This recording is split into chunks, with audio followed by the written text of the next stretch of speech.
Good evening, everyone. Welcome to our City Council meeting for November the 13th, 2018. It's 5:02, and I'll call things to order. We had an opportunity to look over the agenda.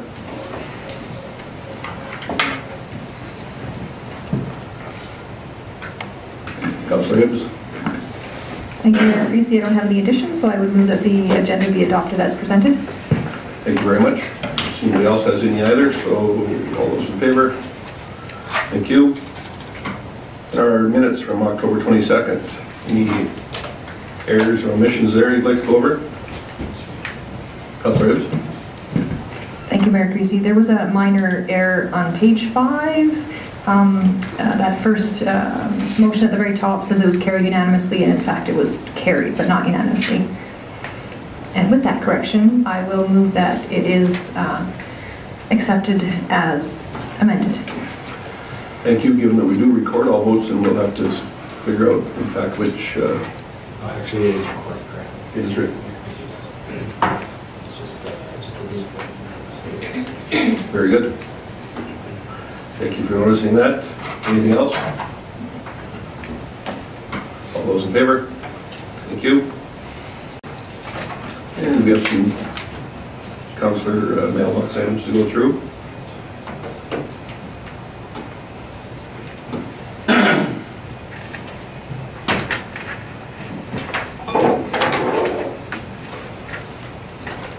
Anybody have any questions regarding the Lacombe Police Commission regular minutes? Councillor Oster. Thanks, Mayor Creasy. I just wanted to comment that their adjournment time was made for a very long meeting.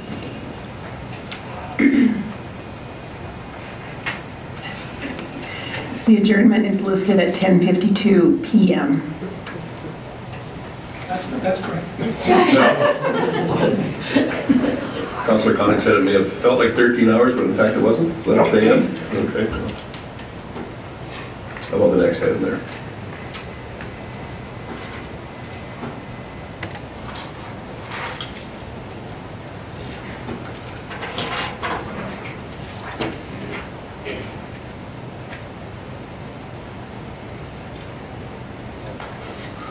Was there any other items from any other mailbox items that you want to go through?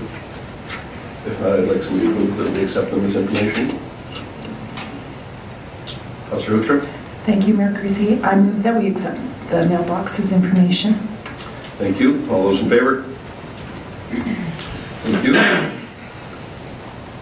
And we don't have any hearings or presentations this evening, so we'll go right down to planning and development. And this year's manager Bonus going to handle them, but I would expect it's Mr. Thompson will be in charge instead. And we'll start with Bylaw 263.6 for the Southeast Area Structure Plan. Go ahead, please. Very good. Thank you, Mayor Creasy. Before council tonight is the first reading of Bylaw 263.6 regarding the Southeast Area Structure Plan. This is an amendment proposed to the Southeast Area Structure Plan in an effort to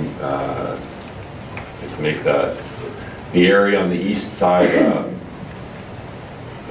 more developable, more palatable for future development. The current Southeast Area Structure Plan has an item in it known as the Town Center, which is a unique design feature that was identified for that area that is unique to the Southeast Area Structure Plan, and in particular in the area, it affects an area in the Lacombe Market Square Wolf Creek Crossing outline plan. And so the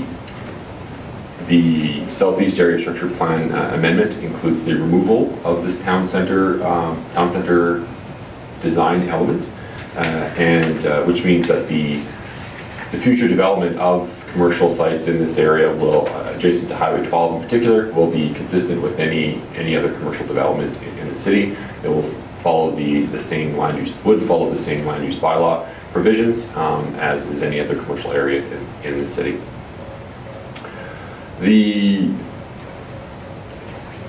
The notification of this amendment was made to external agencies as per our notification policies, and comments through that process are included in the agenda package. An open house was held on October 4th at the LMC, and 27 people attended, and the comments from the open house summary are included in the package. So at this point, we are asking council to give first reading for this bylaw amendment and schedule a public hearing for the bylaw 263.6 to be held at 5:35 on Monday, December 10, 2018.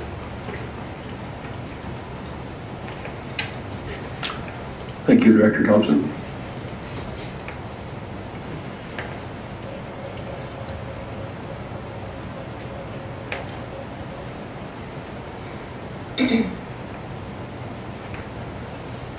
Councillor Hoekstrom. Thanks, Mayor Creasy. Before I move, as a point of order, we can't discuss anything tonight, right? Is that correct? Your procedural bylaw does specify no discussion or debate on first readings.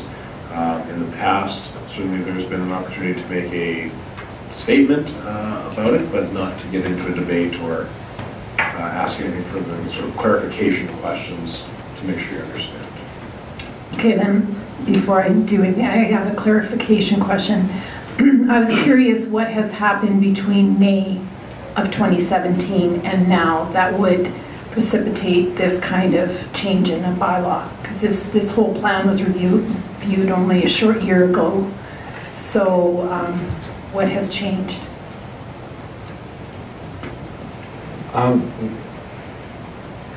This is a part of the development of commercial lands within this area. Certainly, developers who have been interested in this area have indicated that this requirement is something that does not fit their vision for this area. They would prefer to proceed with a vision that is more aligned with what they would like to see, and so the amendment is being driven by the developers interested in this land, or that were interested in this land.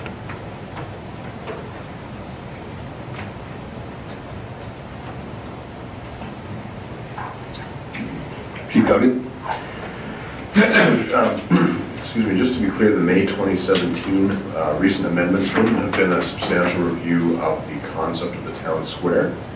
The May 2017 review, I'd have to go back to it, but I suspect that it was simply aligning it with the municipal development plan that had been recently passed at that time. I think that the town center concept has existed since the original passing of the Wolf Creek Crossing outline plan in 2010 or 11, as I would suspect.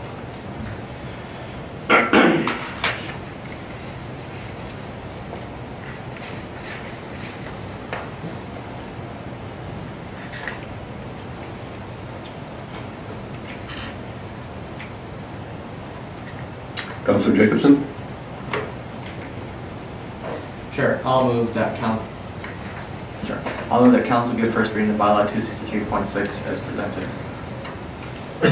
Thank you. Any additional comments on that item? Okay. All those in favor? Those opposed? Thank you. So noted.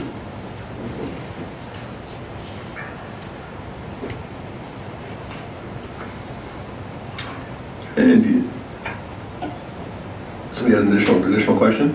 Oh no, I was going to make the next motion for the public hearing. Okay, that was the way it was presented, but rather in the past we have certainly done 201, so that's fine. Go ahead. Oh yeah, okay, that's we do it now. Okay. Sure, I'll make a motion that we schedule a public hearing on bylaw 263.6 at 5:35 of Monday, December 10. Thank you for that. All those in favor? Opposed?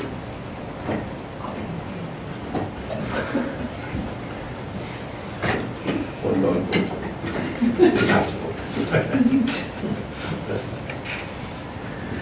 And then next up is the bylaw 465 for road closure and market value land sale. And I'm assuming that Director Thompson will be handling that item as well.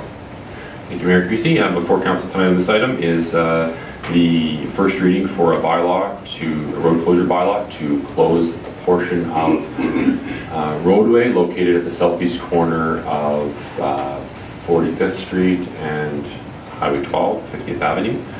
This closure will help facilitate the development of the parcel shown on the screen.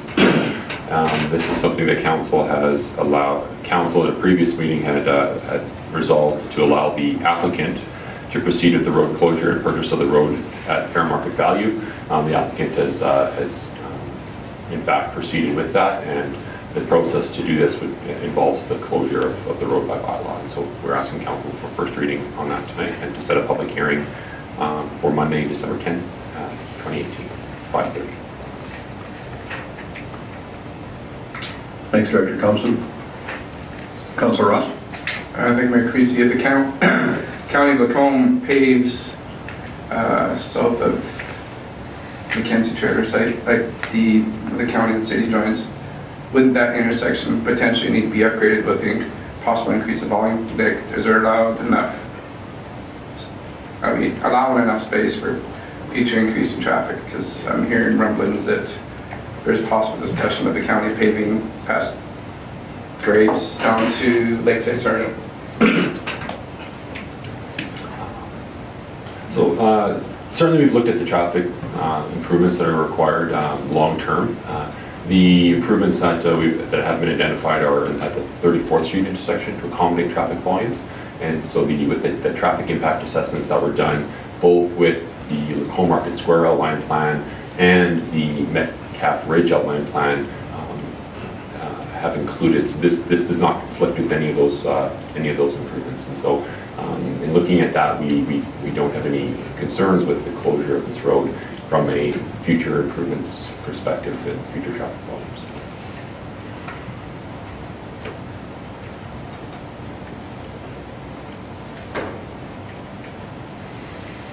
Anyone else? Councilor Hill. Thank you, Mayor Creasy. I don't have any further questions, but I will move that council give first reading to bylaw 465. Thank you. Any additional comments? Councilor Gullison. Thank you, Mayor Creasy. Just some concerns regarding the gas line that runs through there.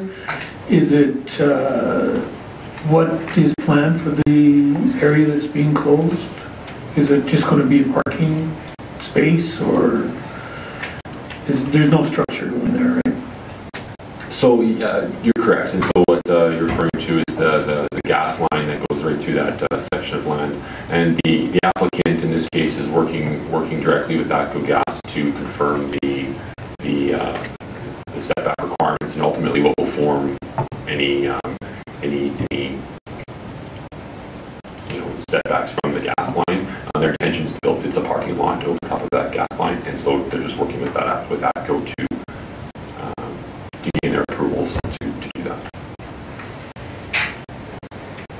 So, Director Thompson, just for clarity, I mean, it's not like this was a last-minute undertaking with the natural gas facility. They've been in contact with the city and the purchaser for quite some time now through this entire process, have they not?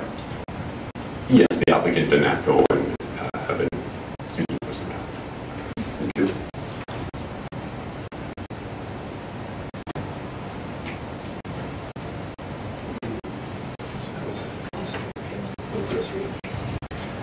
Anything else before we vote? Councillor Hibbs has brought forward the motion. Everybody understands what it is? All those in favor? Opposed? Opposed. Thank you.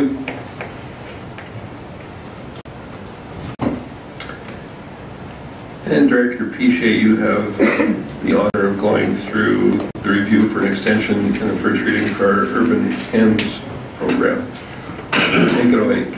Thank you, Mayor Creasy. Excuse me, point of order. Don't we have the public hearing to be gotten to? Oh, sorry.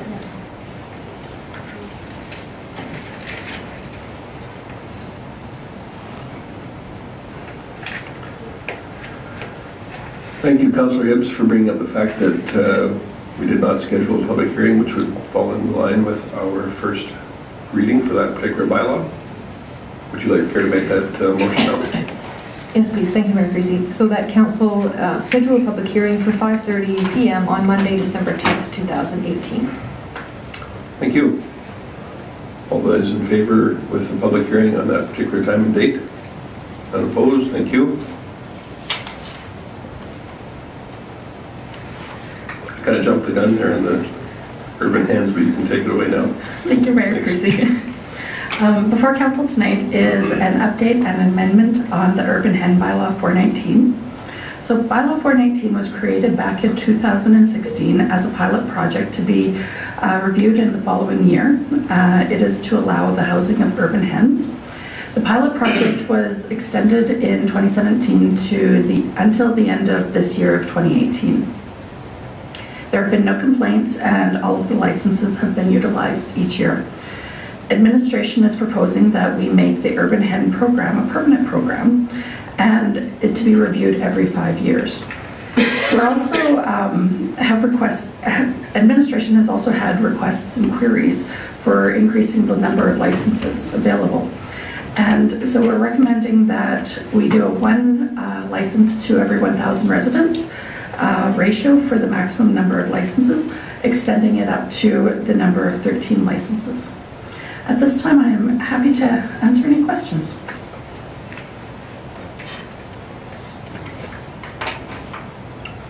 Councillor Jacobson, go ahead. Sure, I'd like some clarification on the history of the program because I wasn't a councillor when it was brought in. Just an explanation as to why there is an original limit of 10 set and just so I can confirm that there hasn't been any complaints about the current plan. So if you can just give me some background. For sure. I honestly can't say how they came to that number of 10 myself. It was just a number in the memos that I had reviewed prior to the project or to the review here.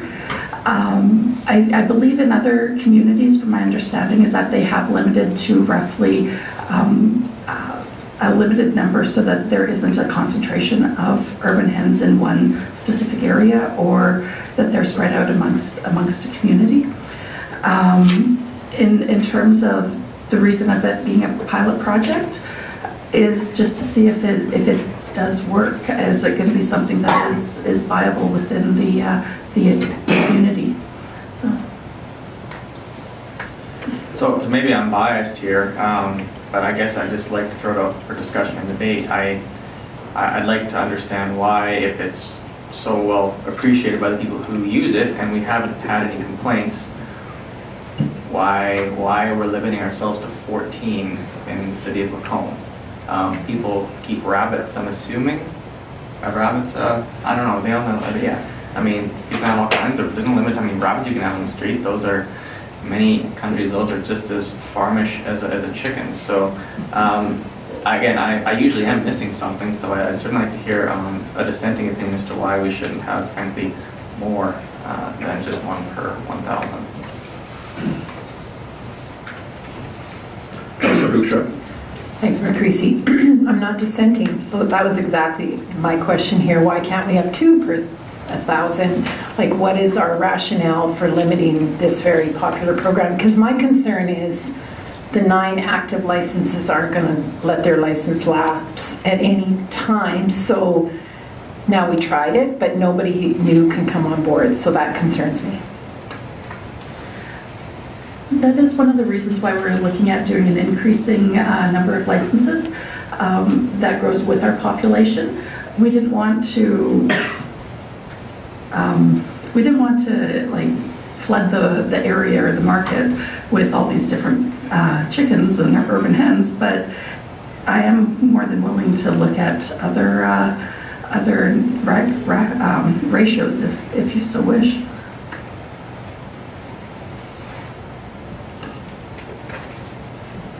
Councillor Gullickson. Thank you, Mayor Creasy. I think I'm certainly in favor of this program. The people that are involved with it now seem to be very responsible.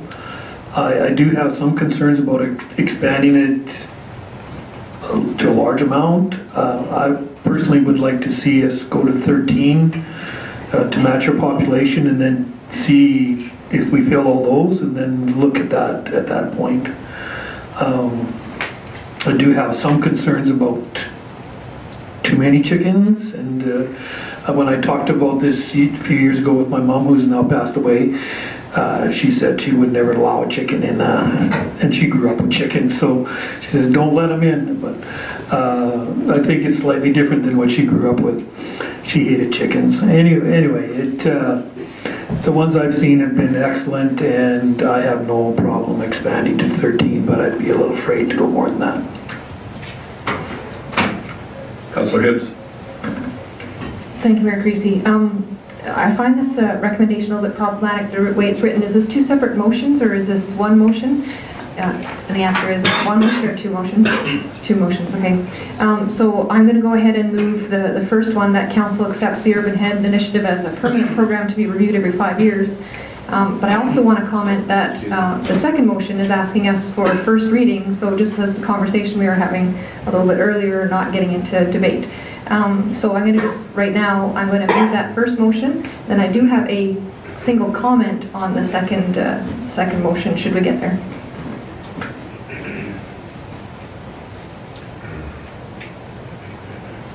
Any additional comments on the motion?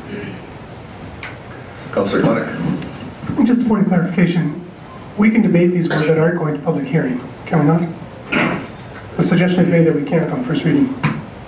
So procedural bylaw does not differentiate between those that go to public hearing and those that do. I would recommend, for those that don't require a public hearing, you're perfectly able to move to second reading this evening, have debate this evening, and then go to third reading at your next meeting to give yourself two opportunities for debate. Just on those ones where there is a public hearing, that's where it should be one, and then second and third.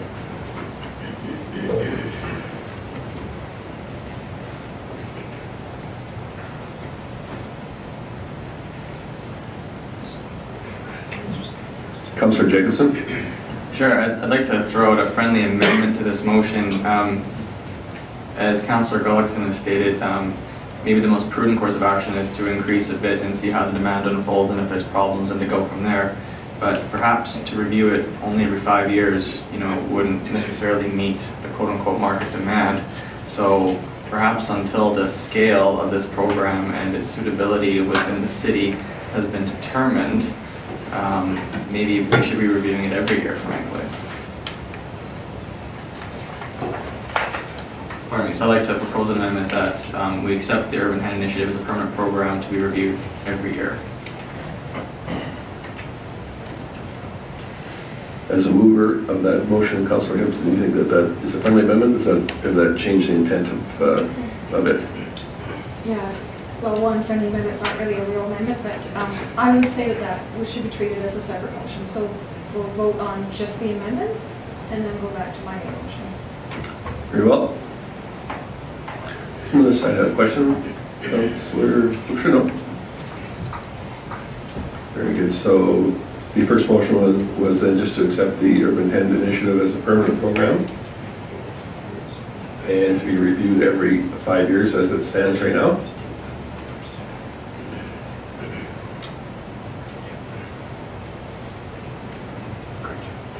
Any further comments on that particular motion?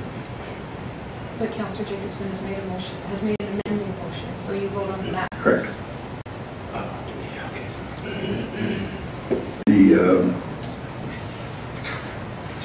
So the amendment was to exchange the 5-year review for the program to an annual review. Is that correct?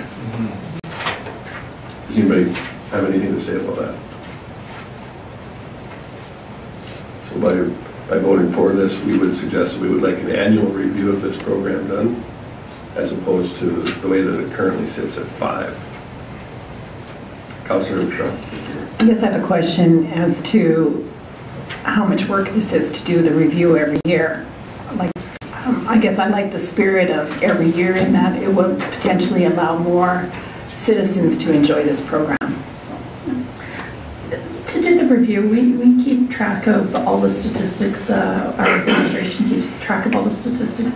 It really isn't a lot of work.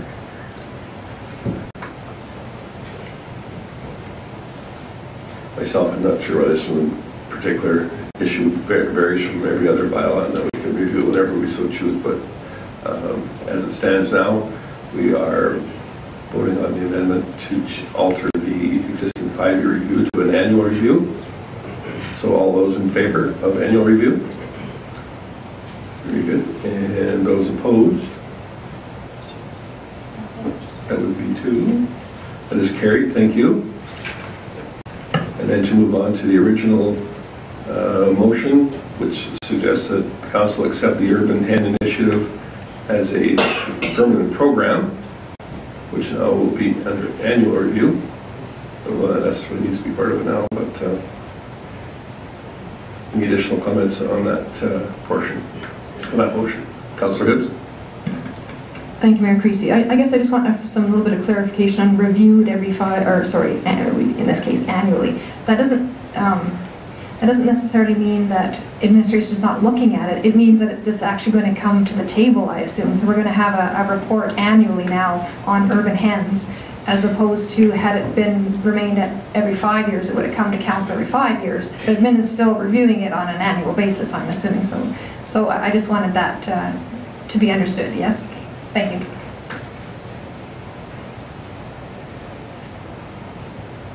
Nothing further. All those in favor? Unanimously. Thank you.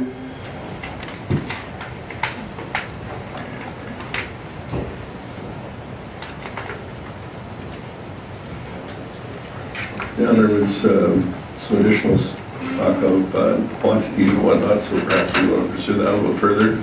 Councillor Gullickson? I'll move that council gives first reading to bylaw 419.1 to change the number of urban hen licenses available to 1 license for every 1,000 people in the city of Lacombe. Thank you. Councillor Hibbs? Yeah, I just wanted to make one comment, since how we were kind of making comments. I do support the idea of the number of hens remaining at 4, and I think that actually is quite a critical piece of this, this whole thing. I actually do like the idea that we only have 1 reading on this tonight. I know apparently we can have 2, but I like to caution council against that, because I think this was a bit of a hot topic when it was first introduced into the community, and even since. So I would really like for people to have the opportunity to weigh in on this. I do think that council should consider going beyond the number that is outlined here in this first reading. But again, I really want feedback from the community. I want the community to have opportunity to give that feedback. So I obviously can go ahead and move second if you like, but I would definitely caution against that.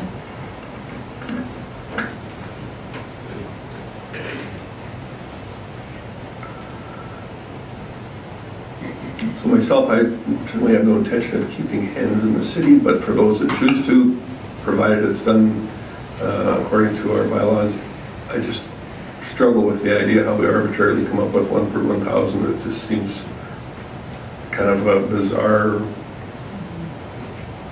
way to limit it. I mean, either they're following the rules in which it's theoretically not impacting their neighbors or their neighborhood in a negative manner, so it's not a problem. So whether there's 1 or 2 or 10 on a street, it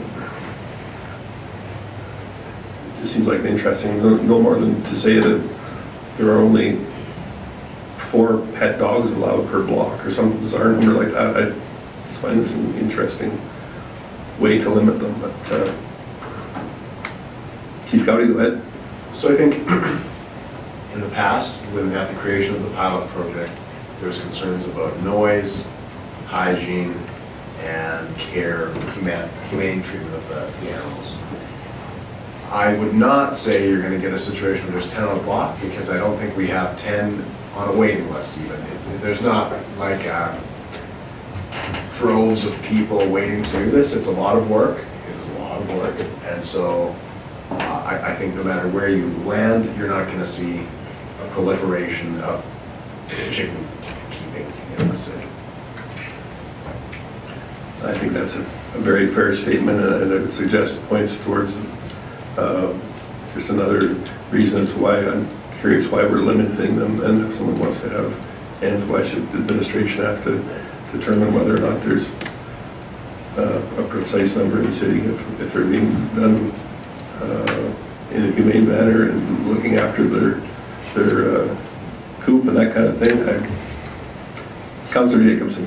Sure, so I would certainly echo those comments. And it was my intention in that earlier amendment to give council a mechanism that should there be a desire for a limit, that there's an ability to revisit as if there's demand for the program.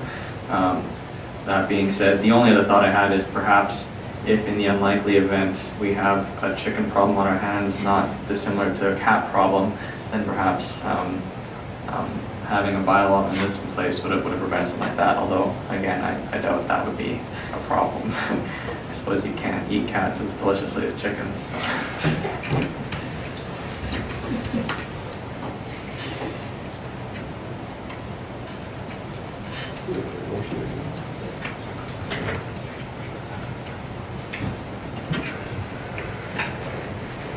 I can't see that, but just to reiterate the motion that's before us, the council approved the first reading bylaw for 19.1 to change the number of urban hen licenses available to 1 license for every 1,000 residents in the city of Lacombe. Everybody's okay with that motion, Councillor Hoekstra? Sorry, Mayor Creasy. So we could pass this tonight and then amend it next time in response to the feedback we get. Right? Certainly. Thank you. No one else? All those in favor? None opposed? Thank you.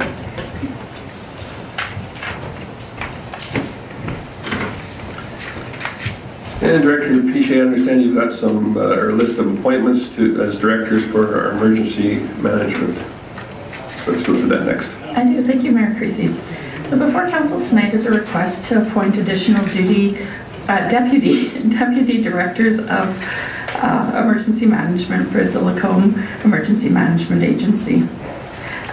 We're currently asking for 6 additional deputy DEMs, or directors of emergency management, and we're looking to actually rescind 1 appointment for Brenda Vaughn due to her retirement at the end of this year. That will leave the city of Lacombe with a total of 7, as Chief Gowdy is already appointed as a deputy director of emergency management, and then we'll have 1 actual director of emergency management, Chief Ben Delden. These appointments will build capacity into the city's emergency management plan. It will also improve the city's succession planning for emergency management. It also ensures that there's always going to be a few people on staff and that not 1 or 2 people have to shoulder the full responsibility of being fit for duty and available in the event of an emergency at any given time. If there's any questions, I'm happy to answer those. Thank you, Director Piche. So, just for clarity, then you're suggesting there's already people that are assigned to this role, one of them being Chief Gowdy? Chief Gowdy and Director Vaughn are the only 2 that are assigned at this point. Okay.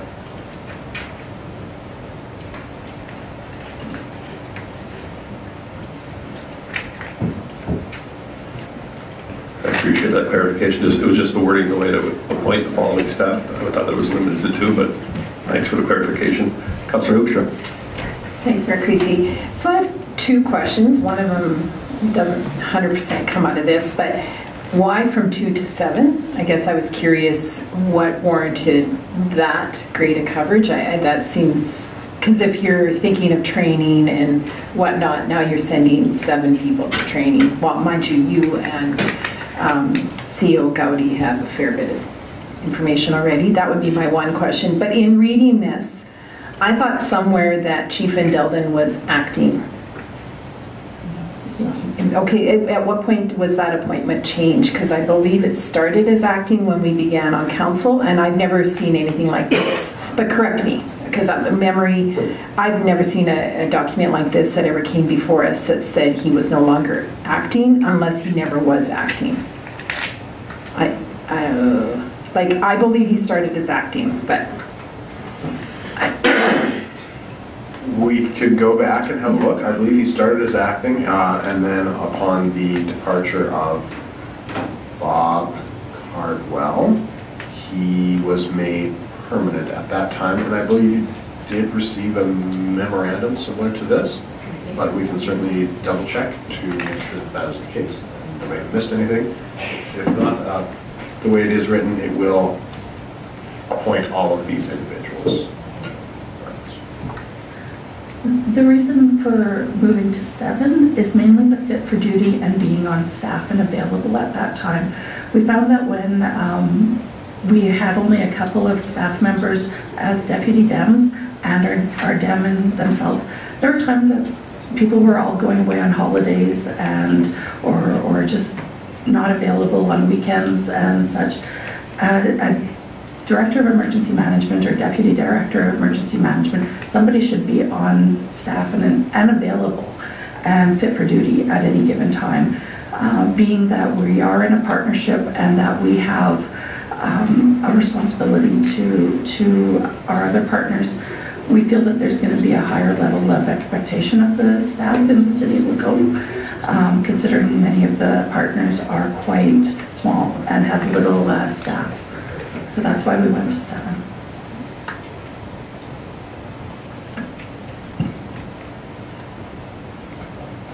Those items are all cleared up. Councillor Hickstrom?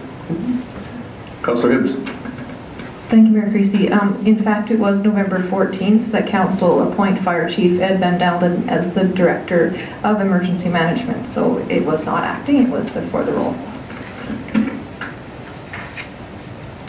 So, just for clarification and for our public minutes moving forward and for everyone out watching us tonight, I'm assuming someone is going to make a motion regarding this, and I don't think it would be a problem to include CEO Gowdy and Fire Chief Van Dalden as well. I think that would be far clearer. So if anyone is thinking of initiating this motion, I would prefer if both of those names were included as well. Councillor Connick? Sure, I'll make that motion. I just wanted my own, so elected officials they're not deputy directors, but they're directors, is that correct? Or, like, I'm assuming you're on this, or no? Or is this the makeup of this body altogether? This would be the makeup of the body entirely. There is provision that an elected official can be your Deputy of Emergency Management. You're a Director of Emergency Management, and in some smaller municipalities in our region, that is the case. It provides quite a bit of responsibility in terms of training and being fit for duty and available and all of that, and so that's never been seen to be the case here. Of course, that's up to council. No, that's fine. I was just curious. So I would move that council appoint the following staff to the role of Deputy Directors of Emergency Management for the City of Lacombe: Lauren Blumhagen, Police Chief; Michelle Christian, Senior Staff; Eric Grant, Deputy Fire Chief; Diane Piche, Director of Corporate Services; Jordan Thompson, Director of Operations Planning; Deborah Juice, Director of Community Service; Matthew Gowdy, CAO; and Ed Van Dalden, Fire Chief. Thank you for that, Councillor Connick. Oh, sorry. And I guess that council rescind the appointment of Deborah Vaughn as Deputy Director of Emergency Management.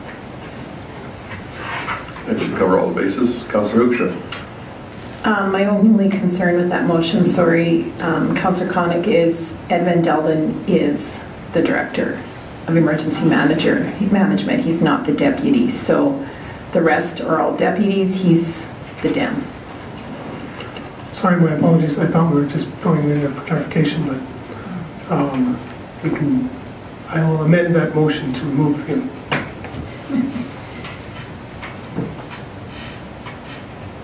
Everybody's good with that? All those in favor? Unanimous, thank you.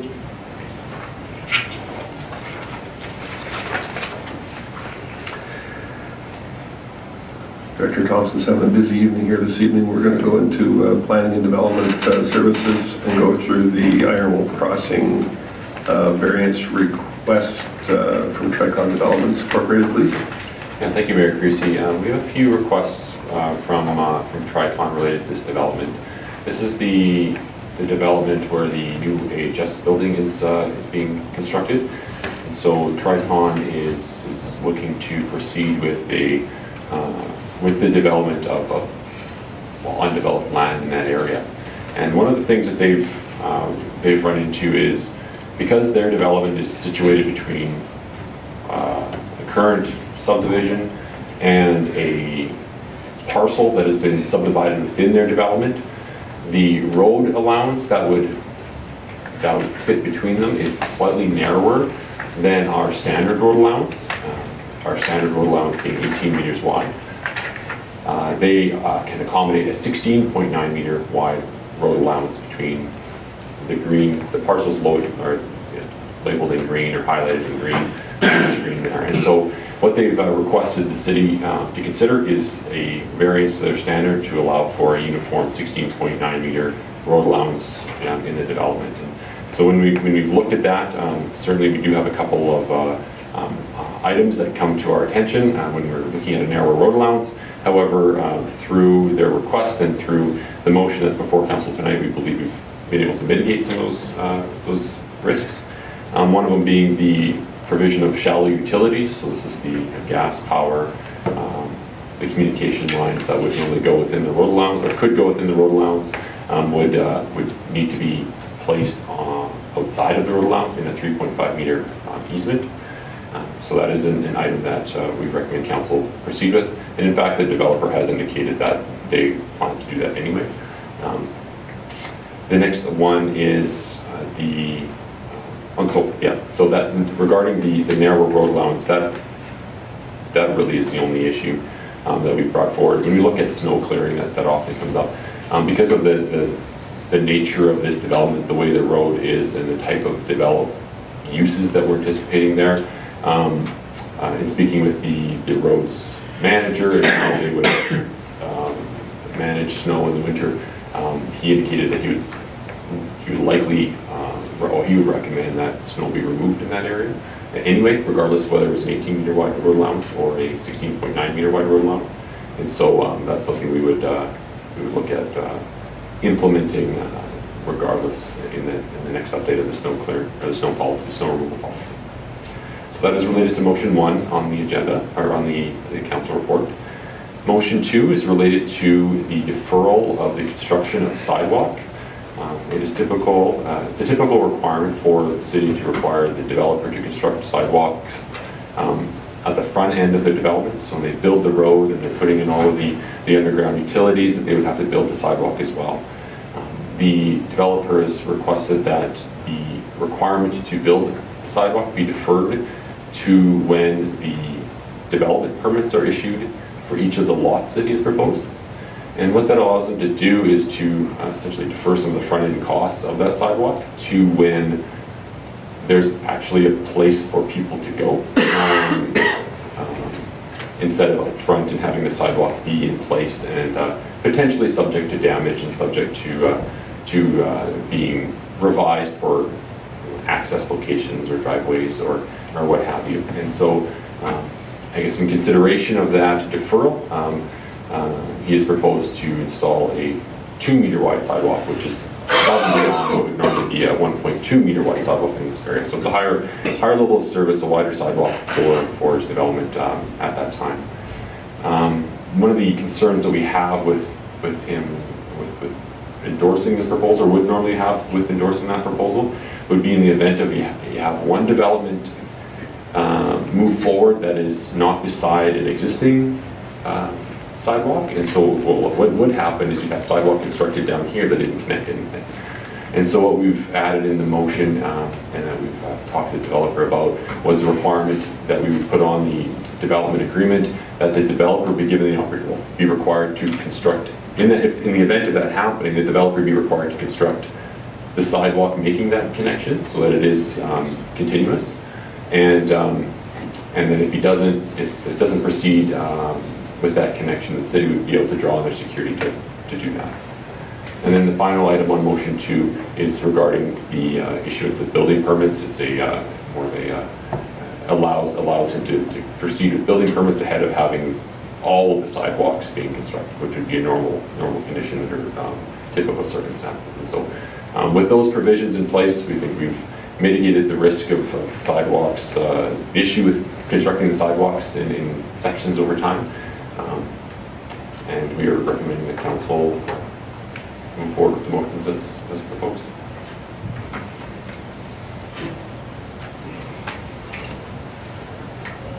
Councillor Gullickson. Thank you, Mayor Creasy. I have a couple of questions regarding the roadway. You don't foresee any issues with being narrower like this? There's Manager Thompson, I'm just concerned that by narrowing that road, we're going to run into some problems, being that it's commercial property, I assume, all of this, and I just have a little bit of a concern with that, because I think we could make it if there was no sidewalk for that first part on the east side, because that's already an existing lot that has a building on it. And then you could have the road 18 meters wide without that little piece of sidewalk in there. So in terms of the question on how, whether narrowing the road itself, the proposal is to, so within a road allowance, there's the driving surface itself, sidewalks, then there's a boulevard, and then the property line. And so what is being, I guess, cut out of that is a portion of the boulevard. And so the road surface itself is the same, would be the same width as you would normally see in this development. That is, it would still be 11 meters wide in this case. And so what is being shaved on either side is just over half a meter of boulevard behind the sidewalk on either side of the road line. So it wouldn't impact the actual traffic that would be utilizing that road at all. Councillor Jacobson. Sure, a couple of one clarification and then some comments. The concrete sidewalk security, that's something that would be collected regardless of this request. So I guess I'd just like some clarification. To permit the city to draw on the concrete sidewalk security to construct any portion of the sidewalk, wouldn't that be done regardless of this, if the developer hadn't constructed the sidewalk to your specifications? So in terms of the short answer, yes. If the sidewalk, the security is there, is an incentive so that the sidewalk is constructed to our specifications. In this case, the concern being that, say, lot 17 were to develop, and then the only other lot would be 14. There'd be two lots in between there that wouldn't have any sidewalk constructed if it's proved to be deferred. In this case, we would allow the developer to, or we'd notify the developer they have a year to make that link, and if they don't, then we would be able to draw on the security to do this. And so in terms of the question, like what changes that in the development agreement, I guess it's simply reinforcing that obligation that gives council the assurance that the sidewalk link will be made should the developer fail to respond to that notice. Sure. And I guess a question, a comment, the rest of council here. So to me, this kind of starts to fall under a growing theme that I'm seeing, which is notwithstanding my day job, when the developer comes and asks for something that contravenes development policy, if administration supports that for reasons that may very well be great, I would suggest then we got a problem with the policy, because if the reasons are good enough for this to be supported now, why aren't they going to be supported in perpetuity, right? So again, like I said, I guess I don't have any problems with this motion, but the beginnings of my overarching concern is that if there are issues with our development policy for deposits, for all these kind of things that merit administration support now, but I think they should be reviewed. Otherwise, it just seems like we're doing a bit of a patchwork, case by case look at this. Chief Gowdy. So we did have this very discussion about why not just change the roadway standard. It can be accommodated here, then it can be accommodated anywhere. But the reason that it can be accommodated here and that we wouldn't want to change the standard across the board here, this is an industrial road leading into a cul-de-sac. There's no expectation that there's going to be additional traffic beyond sort of like the initial developed out traffic. And so you're not going to need to widen that road for additional lanes or turning lanes or deceleration lanes in the future. It kind of, once it's developed, it's in its final configuration. Whereas other roads, that roadway cross-section that's developed is done so with the expectation that there can be expansion of the carriageway in the future. Now, as to the overall, should you be reviewing your policies when you're making variances? Yes, you should, for sure. Go ahead. Sure. And I guess my concern was not so much for the road. I understand that one, especially since there's an existing road there. But you know, if the reasoning for supporting motion 2 is that, you know, this is industrial commercial area, not much access, makes better sense to do it like this, not only to, you know, stimulate economic activity by lowering upfront costs, but also mitigating damage, potential damage for sidewalk damage for unused lots. I mean, if that's the reason for this, which those are all good reasons, then again, like I said, I think perhaps that policy should be revisited, because that would apply across the board to these types of zoned lots. Councillor Hoekstra. Thanks, Mayor Creasy. We are dealing with subdivisions now that don't have sidewalks, or areas that don't have sidewalks. Do we really ever want to enter into an agreement again where someone doesn't build a sidewalk? Because is there a possible scenario that this developer could fly the coop, to use a word from earlier, that we would have an area that doesn't have sidewalks again? And wouldn't this one look odd if there was, like you said, if you had lot 14 that had a sidewalk and lot 17 not? And this whole idea too that people couldn't go on a continuous walk. Oh, my sidewalk stopped, and now I just wouldn't, I don't get it why we'd want to agree to this, the no sidewalk one.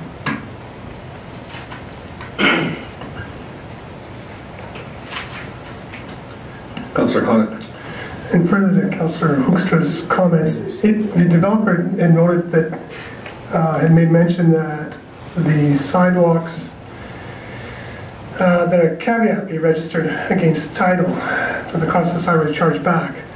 Is that being considered then? Because that would protect us then if there was a caveat on title, but I don't see it within the motion. Is that?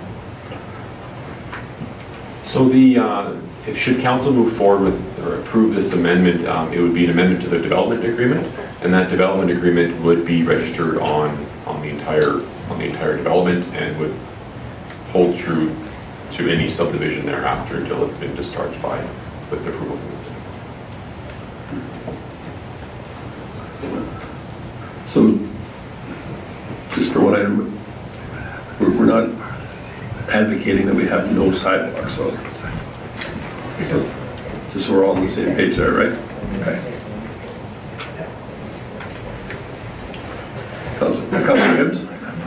Thank you, Mayor Creasy. I just have one quick question regarding the width of the road. Now, because the width of the road is going to be narrower, I assume that also means that that little bulb at the end that's meant for turning around will be a little bit smaller. And are you very confident that that will be large enough, considering this is going to be a commercial area?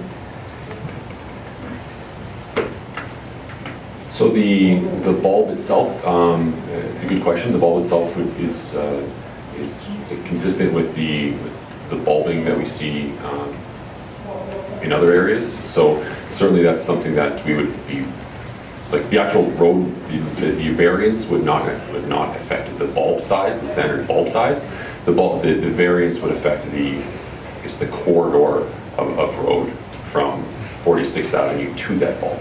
The bulb itself would still need to be a typical size. And like I said, the actual roadway itself is not being varied. That width is not being varied. It is the road allowance, which also includes the sidewalk and the boulevard and the street lights and everything else behind the curb of the road.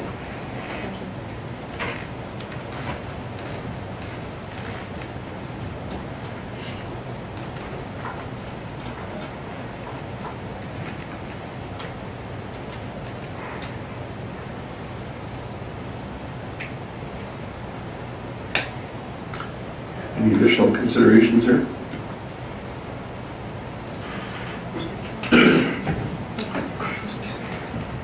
Councillor Gibbs?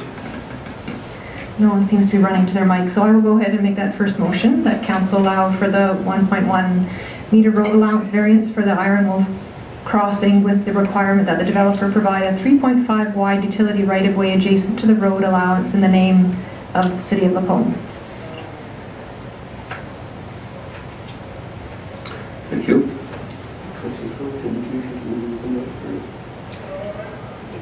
Okay, very good. Did not indicate. However, you're free to vote in his absence without him. Yep, just to extend the courtesy if you said anything, that's all. Thank you. So we have a motion before us. Seeing no additional comments, all those in favor? Unanimous, thank you. Anyone else care to present, follow the motion?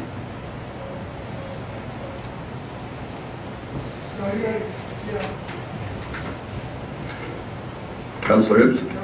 Thank you, Mayor Creasy. I feel like I'm getting motion sickness tonight.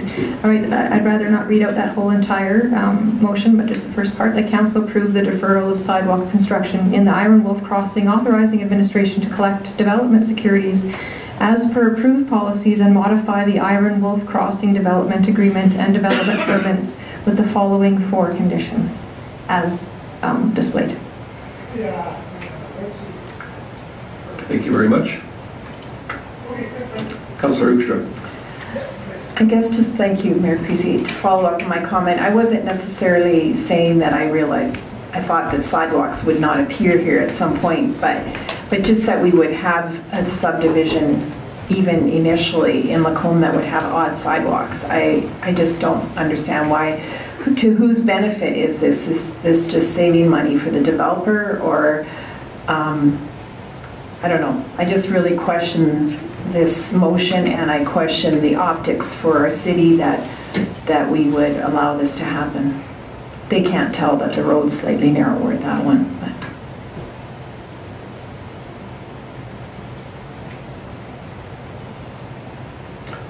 Or administration care to elaborate on that point? Chief County? Well, I think it is about the cost, but of course, the cost to a developer is also the cost to the ultimate purchaser of the lot. I think in this particular case, there is also a concern about construction damage. Whenever you have commercial and industrial development, you do have heavy equipment crossing more so than residential development. And so there's some concern about the damage to a fairly wide sidewalk. So, but it's definitely about cost, for sure.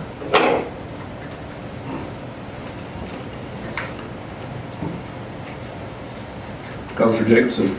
Sorry, what policy or bylaw does sidewalk construction or whole box, what does that fall under, CAO? So, bylaw, council adopted just even the policy.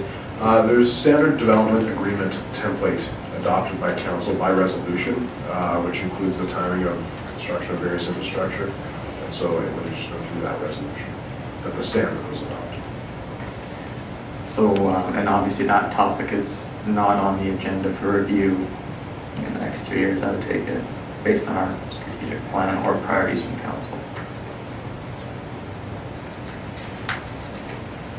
It's not specifically identified in the strategic plan, but I think Director Thompson had brought up at our budget workshop that there is some things identified in the strategic plan about large lot development and sort of development issues in general that are in the strategic plan are identified to be tied to, I think, the land use bylaw.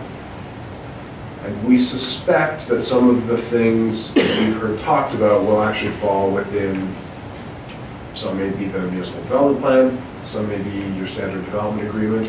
So I wouldn't say that there's no item that would use this, but it hasn't been specifically identified. Yeah, because I guess again, following up on my comments, I actually support the logic behind the motion, but I'm uncomfortable with again,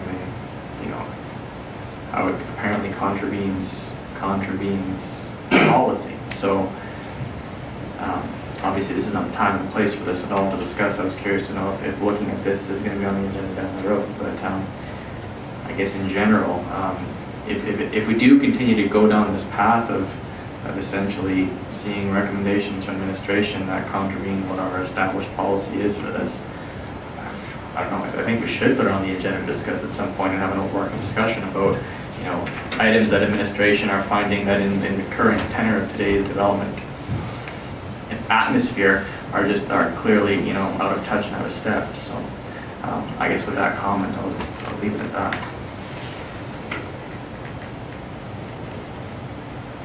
Councillor Gullickson.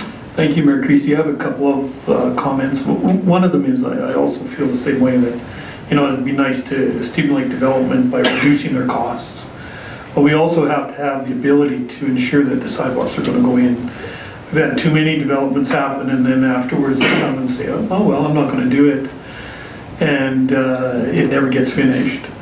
And we see that on MPC, and it's very frustrating that they promised to do something and it didn't happen. So we have to ensure that we have the protection that the sidewalks will go in. One of the things I would like to see in this is I would like to see if there is a lot developed towards the end of that cul-de-sac, that there is a continuous sidewalk on one side or the other to get there. And because I can't see where you'd want to have a break. And in commercial areas, if people are walking to that site, I'm not sure how many would be, but if they're walking there and it is a commercial site, you know what they're like. It's a mess. They'll end up on the roads. But I would like to say if any lots that are sold down, they'd have to have continuous sidewalk from the north end, would be my comment. So, just so we're all on the same note, item number 2 outlines that very thing, right? for continuous sidewalk. I don't know if it does it? I think so. Within 1 year. Which would be a standard time limit.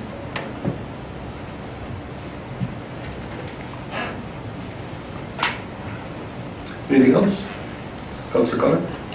No, I just wanted to comment. I don't have a problem with the way it's written. I understand, you know, we want to be open for business. Sometimes we have to, I don't think there's a generic, we have a generic set of bylaws that we try to adhere to. There are one-offs from time to time. I mean, it's about being open for business and getting things done, and I don't have an issue with it, as long as it's, like I say, it's registered on title, so at some point someone's going to have to do it, so.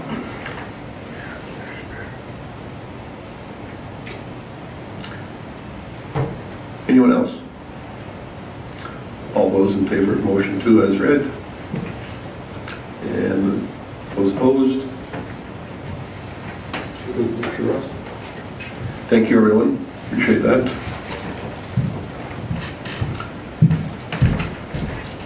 Next item, Director Thompson. The next item is regarding the same development and the same developer. We received a request to purchase a small section of MR, which is currently located on the northeastern or eastern corner of this development. The section of MR that the developer is looking to purchase is noted as lot 12 MR in the report. It connects to another parcel of MR called lot 10 MR, and they're delineated in blue and red in the report. The developer intends to buy 12, or would like to buy 12 MR and amalgamate it into lot 20.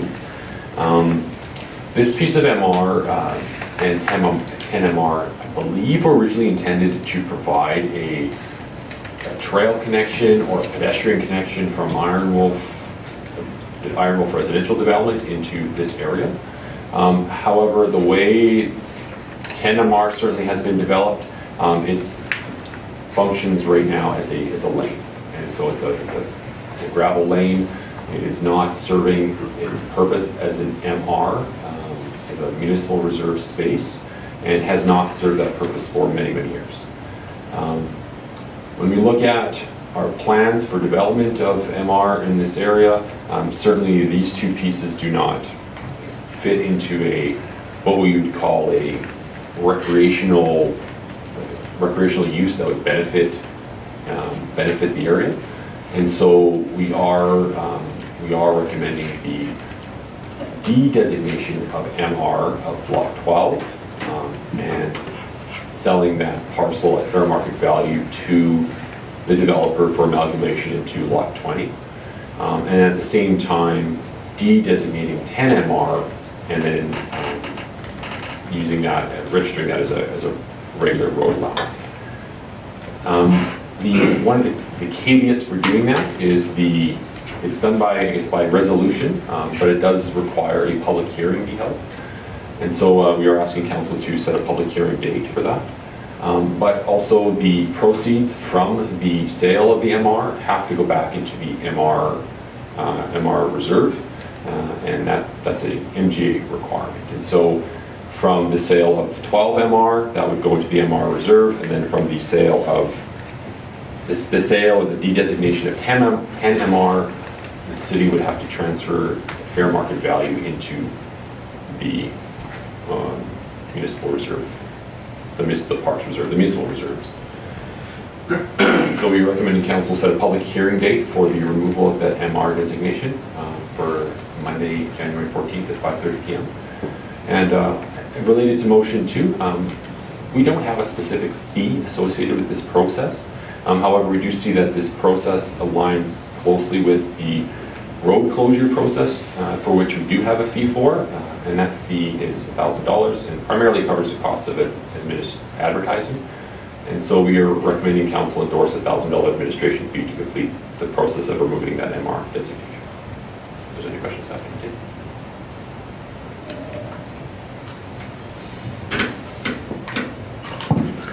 Councillor Connick. Thank you, Mayor Creasy. I also move that council set a public hearing date for the proposed removal of the MR designation for Lot 12 MR and Lot 10 MR for Monday, January 14th at 5:30.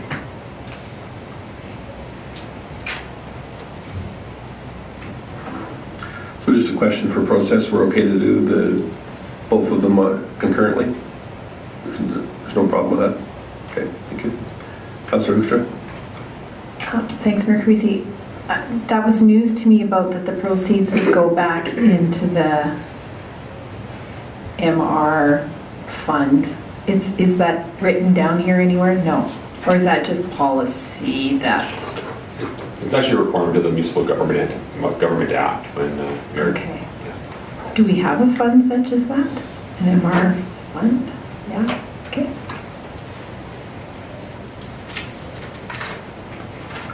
Unfortunately, given the quantity of land that we're looking at here, I don't expect that that dollar amount's going to change significantly.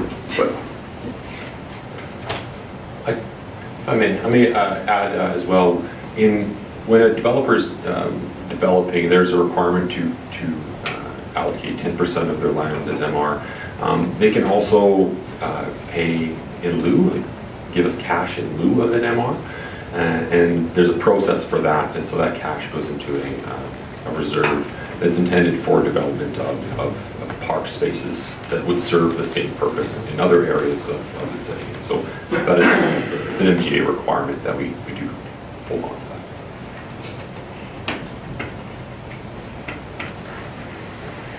Seeing no additional comments, I'll call the question for motion 1. All those in favor? None opposed?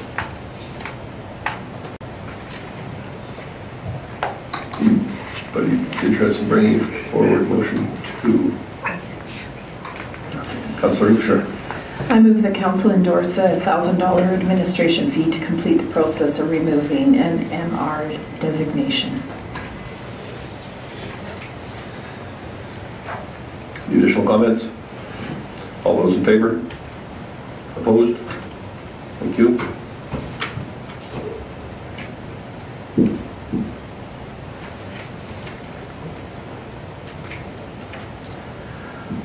So if we move on to the final variance request, please. Thank you, Mayor Creasy. This final variance request is for developer Pentagon Farm Center. This is a developer who constructed, as part of the development of the new Pentagon Farms, Harrington Ridge, the north portion of Harrington Ridge and Metcalf Ridge. And so when this developer received approval for that road. It was a standard development agreement approval, which included sidewalk construction on both sides of the road. The developer had made through the course of construction, or from the time they entered into a development agreement with the city to the time they requested construction completion certificates be issued from the city to confirm their work has been completed. A portion of the sidewalk on the east side of Harrington Road Ridge, we noted, was not completed, and it was in the original development agreement as part of a standard requirement of road construction. And so the developer has requested that, or has indicated that the sidewalk be deferred to construction or to the development of the commercial parcel which it adjoins, rather than have to construct it up front. And so this is carrying forward this request in line with other requests that for this. We are recommending that council endorse this deferral. It is similar in that there is a sidewalk on the west side of the road already constructed that goes by Pentagon Farms and will ultimately link up to the Metcalf Ridge residential. And then when the commercial east develops, we would require that developer to complete the sidewalk on the east side of the road. So in fact, the developer did enter into a development agreement under standard conditions and is requesting a variance of that existing development agreement to allow for the deferral of that sidewalk.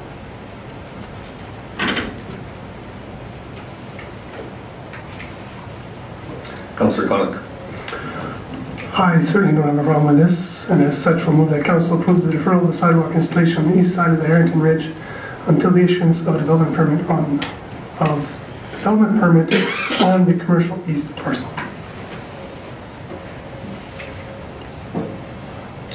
Thank you, Councillor Connick. Any additional comments on this item? We'll call the question and no. All those in favor? Those opposed? So noted. Councillor Oakster, thank you.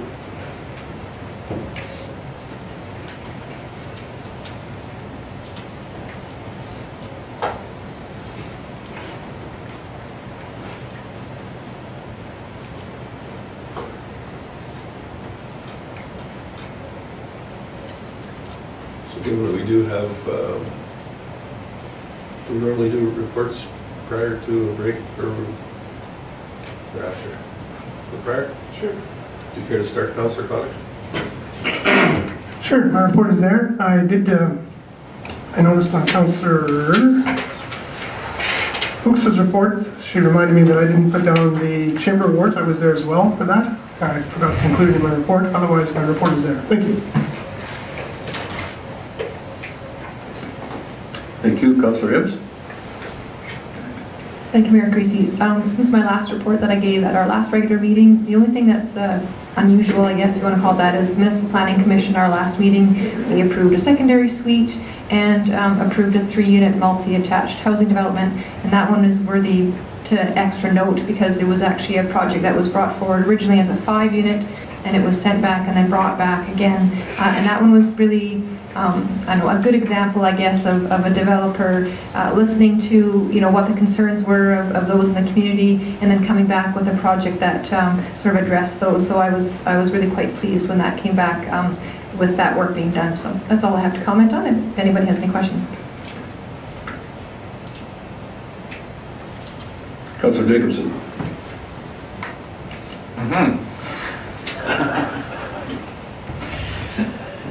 My report's also there. Just a couple of things. So we may be home to the rules are just fishing lure at some point down the road.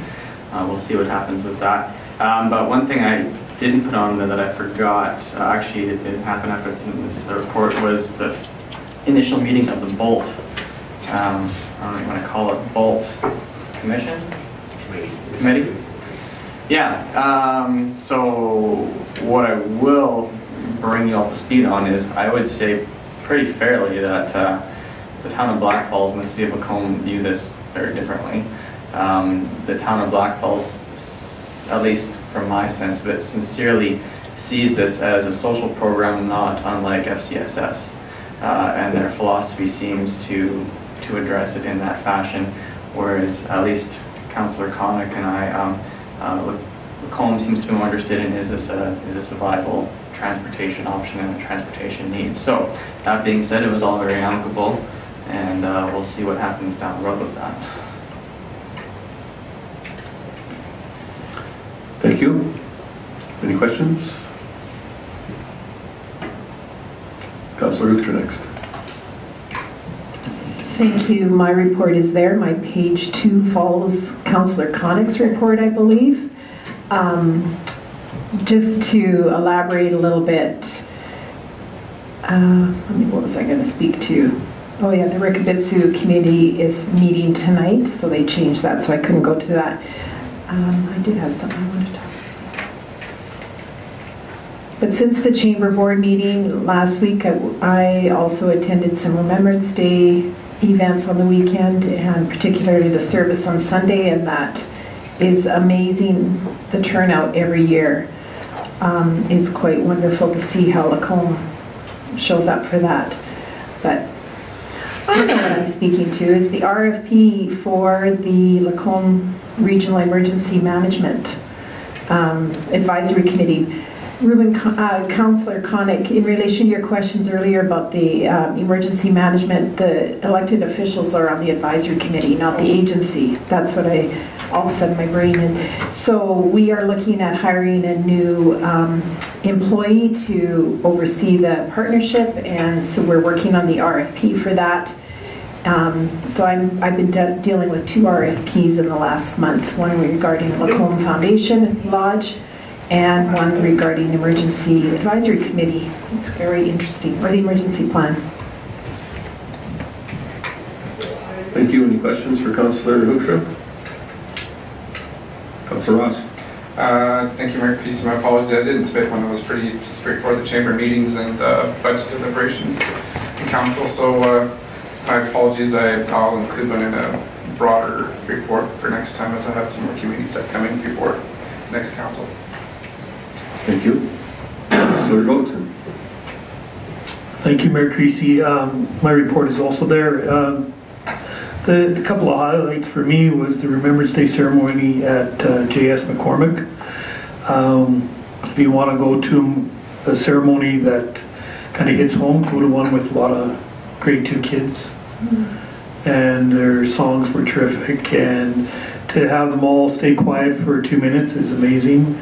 And I think they were, those are what these ceremonies are about, to make sure that the kids remember what that day is for. And that I enjoyed that very much.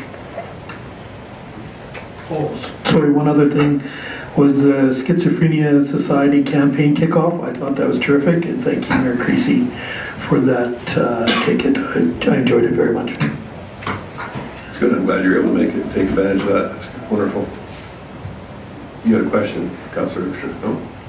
Yeah, add a comment to mine. Certainly. I now know what I wanted to say. It was with the Chamber of Commerce meeting.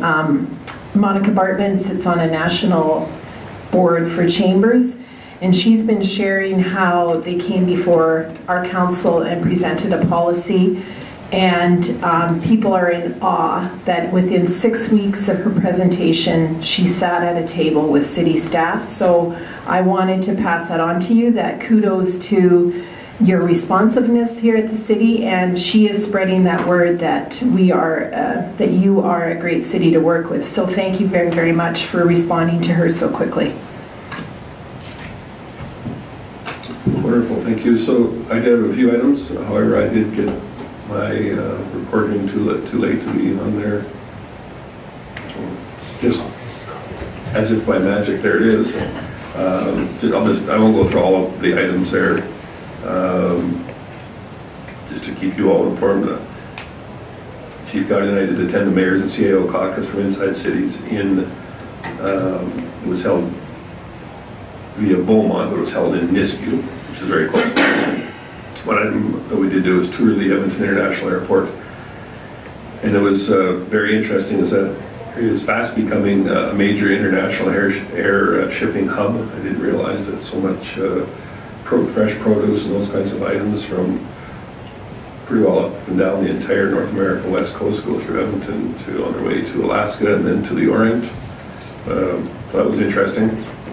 And also went through some of the successes that their business incubator program has sparked. From the large campus facility that's there to the STARS Alberta Health Services Emergency Hospital. I certainly was not aware that there was a full emergency hospital at the Edmonton International Airport. The full operating one, rather. And then the retail mall outlet is certainly a growing concern there as well. Some of the meeting topics we went through were, you may be getting tired of me hearing this, but policing, our legislated infrastructure funding model, formerly addressed as through MSI, and the drug abuse problems from opioids. Thankfully, I don't consider Lacombe to be anywhere near that top end of the top list of problem centers, but it is a substantial concern for some of our other communities in Alberta, so that has sparked some lengthy letter-writing campaigns on behalf of mayors and everyone across the province. I don't know if Councillor Buchra went over the Central Alberta Christian High School grand opening for their industrial arts wing on October 22nd. We were both there. It's certainly a pleasure to participate there, and I think that's a tremendous facility that's going to serve them well into the future. So congratulations on a successful project there. The Poppy presentation, we were talking about Remembrance Day, certainly an honor to receive that this year as last, and President Kathy Hobbs, who actually is mother of one of our employees here at the city, and Poppy Chair Burnett were by, so always a pleasure to work with them. And certainly want to acknowledge all the work that they do to support our veterans and their families here in Lacombe. The two commission meetings there, you can go through yourselves. Family Violence Awareness Month on November 5th. The Lacombe Police Service office is there to receive a purple bow to acknowledge Family Violence Prevention Month, along with Victim Services Coordinator Debbie Variance and Chief Lauren Bloomhagen. So once again, to reiterate the slogan, family violence has no place in our community, and certainly appropriate for them to take advantage of this for the month of November. That brings me all the way down, like a lot of you, to Remembrance Day services. Drop by for breakfast first thing, and then over to the program at the LMC. And that was, I guess, not unlike your comments, Councillor Gullickson. Very refreshing to see so many youth in attendance this year in honor of the 100 years since armistice. And I thought it was a well-run event, and once again the crowds were well into. I wasn't over to the overflow room in the North and South County rooms, but I expected it was substantially full as well. So, and I did want to mention Andrew Reid. While I think most people who attend there consider it part of their duty for Remembrance Day, it's one thing to go and attend the services, but it's quite another to work at them. And I just want to acknowledge his assistance for all the technical matters for the audio-visual work, and perhaps you can pass that on to him for, or on behalf of council and myself. Director, appreciate that. That's all that I had as well. Any questions? If not, we can just move acceptance of the reports. Councillor Ross? Thank you, Mayor Crease. A little bit off topic, but I've had some citizens ask the questions of direction of recycling, but I deferred it because we had a presentation a couple months ago pertaining to reusable energy, and you were possibly waiting for responses from other mayors as a viability of obviously requiring X amount of tonnage or population. Has any interest come back to possibly pursue that? It certainly has. I'll be having a more in-depth report later. Certainly the majority of senators that we heard from were in favor of it and positive, wanted us to continue pursuing it. In saying that, the right now the issue of the 150,000 population equivalent in waste is the issue. And as yet, we have yet to hear from the city of Red Deer. So that's it in a nutshell. But I will be having a more in-depth report. I have been in contact with